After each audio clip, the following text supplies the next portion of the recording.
Radhe Radhe friend, जय माता दी। आज हम आपको वट सावित्री व्रत पर सुनी जाने वाली सत्यवान और सावित्री की कथा सुनाने जा रहे हैं। एक समय की बात है।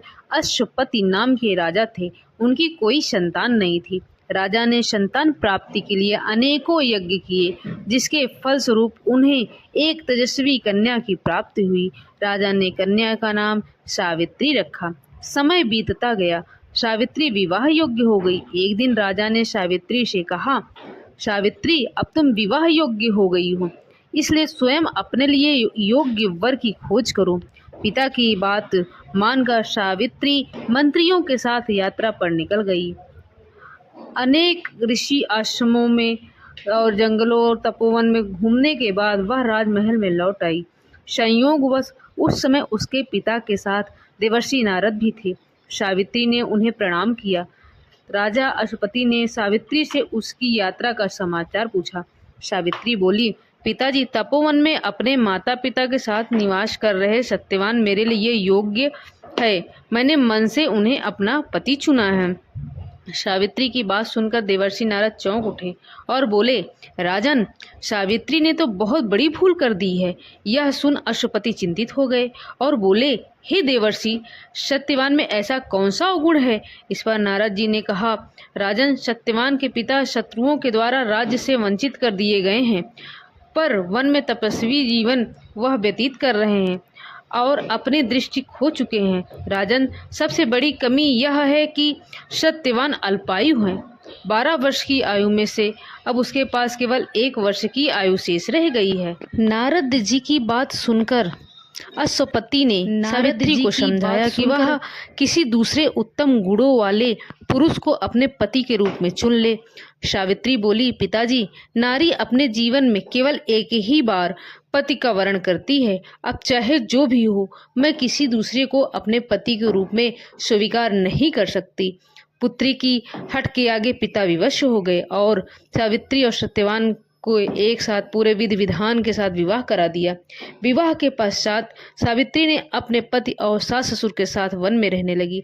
जैसे जैसे समय बीतता जा रहा था, सावित्री के मन में भय बढ़ता जा रहा था।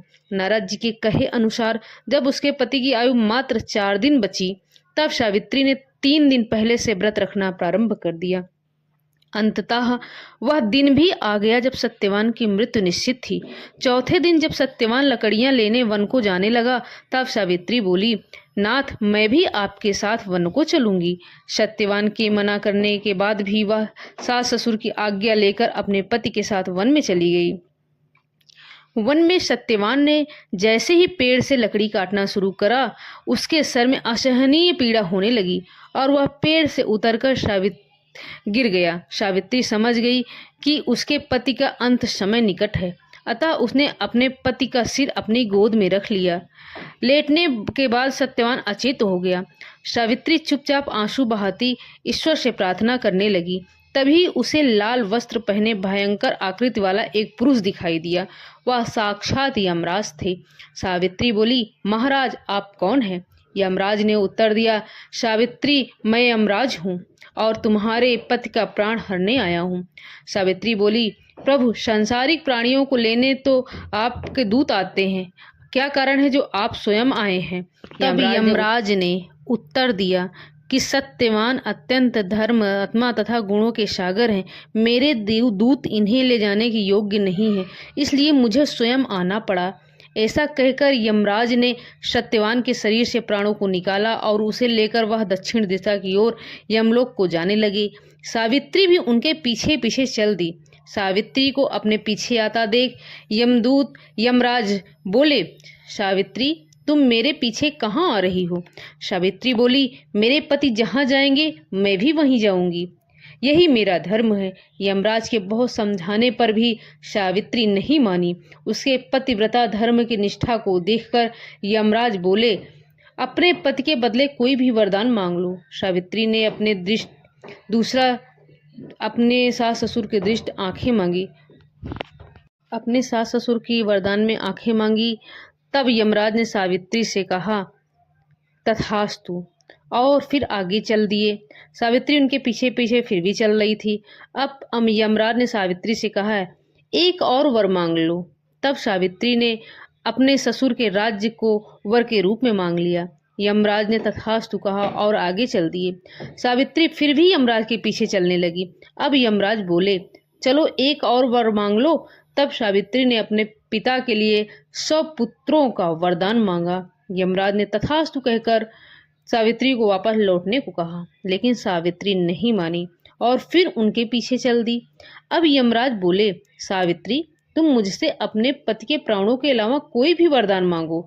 तब सावित्री ने कहा कि उसको सत्यवान से 100 पुत्र प्राप्त हो। इस बार भी यमराज तथास्तु कहकर आगे बढ़ने लगे, परंतु सावित्री फिर उनके पीछे चल दी। अब यमराज बोला, मैंने तुम्हें सभी मनवांछित वर दे दिए, अब तुम लौट जाओ। तब सावित्री बोली, महाराज, आपने मुझे सत्यवान से 100 यशस्वी पुत्रों का वरदान दिया है और सत्यवान के बिना पुत्र कैसे संभव होगा। ऐसा कहकर सावित्री ने यमराज को उलझन में डाल दिया। तब यमराज बोले, सावित्री, मैं तुम्हारी पतिव्रता धर्म से प्रसन्न होकर सत्यवान के प्राण छोड़ रहा हूँ और साथ साथ तुम्हें आशीर्वाद देता हूँ। तुम्हारी यह कहानी युगों युगों तक सुनाई जाएगी।